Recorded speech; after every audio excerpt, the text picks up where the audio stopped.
The 2020 Arnold Classic prejudging for the men's open bodybuilding just wrapping up. Alongside Chris Aceto, I'm Siddique Farooqi. Of course, our coverage sponsored by Chemical Warfare. Visit chemical-warfare.com. Chris, prejudging just wrapping up right now.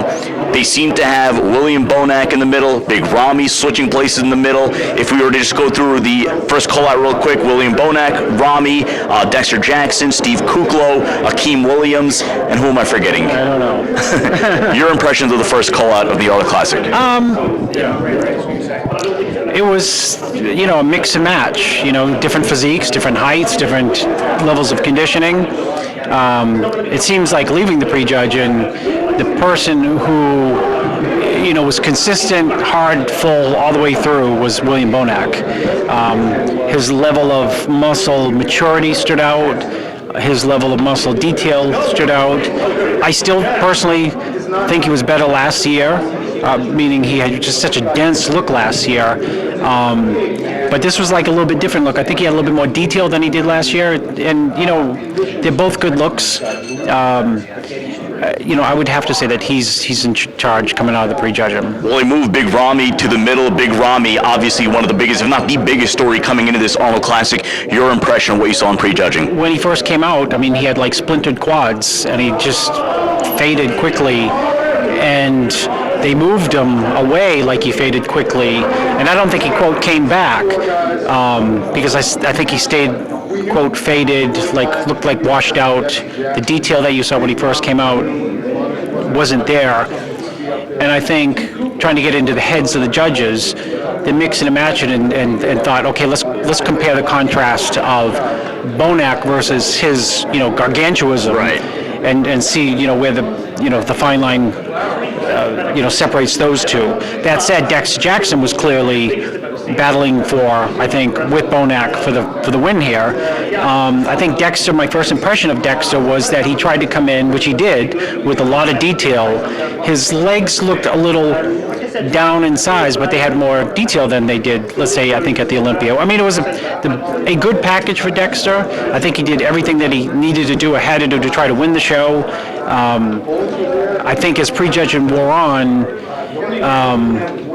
I don't want to use the word small, but he's not quite as round in some shots as BONAC, not quite, but he's got some good roundness. And then you have the odd factor of Ramy not being tight, hard, and really dry, because Dexter was clearly tighter and drier than him. And I think that's why they moved possibly Ramy in that contention. Well, let's get a little bit more. And the interesting part, there's no audience, so there's no one to make that cheer, for the switch in placings. I think that was the most incredible part of Ramy's posing routine, where he turns around, he's trying to get the audience to get up, and there's unfortunate, obviously, but you look at the conditioning level of Big Ramy, and I think that's the biggest question everybody had coming into this show. Your assessment of the conditioning that Ramy brought to the prejudging? It's not winnable conditioning, and that's what it's going to boil down to. Is it's he's not in the level of conditioning, I think, that he could win this show, because if you contrast him versus Dexter or BONAC, when you put them right next to each other, it's dangerous for Ramy to stand next to him, because you see the lack of the maturity or fine detail that those guys have. So I think that's what hurts him. And then rounding out the top four, Steve Kuclo, strong prejudging, getting himself into that top four. And you interviewed him a couple of days ago, and he talked about that progression that he's made. Your assessment of what we saw out of Steve Kuclo in prejudging? I think this is by far the all-time best Steve Kuclo. When he first came out, wow, did he look impressive. What's impressive about him is he dwarfs Dexter, and he dwarfs BONAC in terms of width, height, structures, and he's got a lot of thickness. He doesn't have their level of detail and muscle maturity, but he has more detail and more hardness to his muscle than like Ramy does. But clearly Ramy's bigger than him.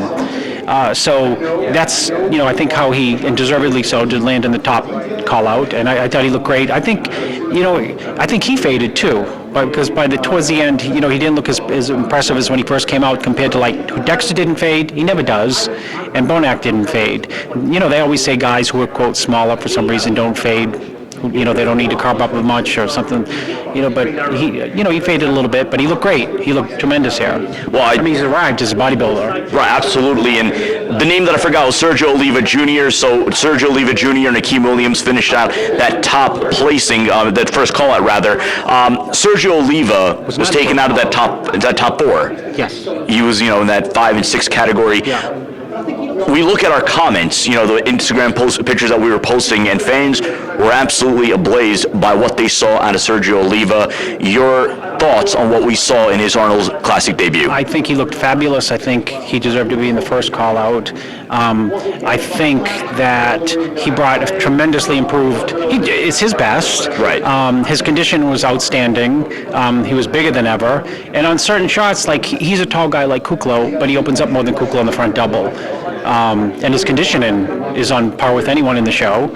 And the back double, he's got a lot of wow. He's got the crazy glutes, a lot of back detail. Everyone has their strengths. Right. But of course, he got that signature most muscular. Yeah, he's got the great most muscular. His leg is crazy from the side. Great front lat spread. I was very impressed with him. I got to get a quick thought. Akeem Williams, by many accounts, maybe the most improved of what we saw in that top tier. Akeem is always, when he comes in this, in good condition like this, he's always going to be in a first call out. Always deserves to, because you can't knock him out for not being big enough, and he's certainly big enough, and he's got some freak factor. And he was in really good condition. I think he faded. I think he had some cramping, which caused him to fade towards the end. The big guys, it's hard for them not to fade. It's always, I think Coleman is probably the only one, who's never faded, or maybe, Jay didn't fade, but big guys tend to fade. But I thought Akeem also looked very good, and I think, to talk about the prejudge and wrap up, you have to mention the improvements that Max Charles made. Of course, yeah. Sensational. Max Charles did everything that he could possibly do to be in the first call out. I thought they would call 7, and I thought he'd be on the end of that 7. I thought they would either call 3 or 7, and he'd be in the tail end of that 7. His conditioning was great. It's the best he's been by a mile.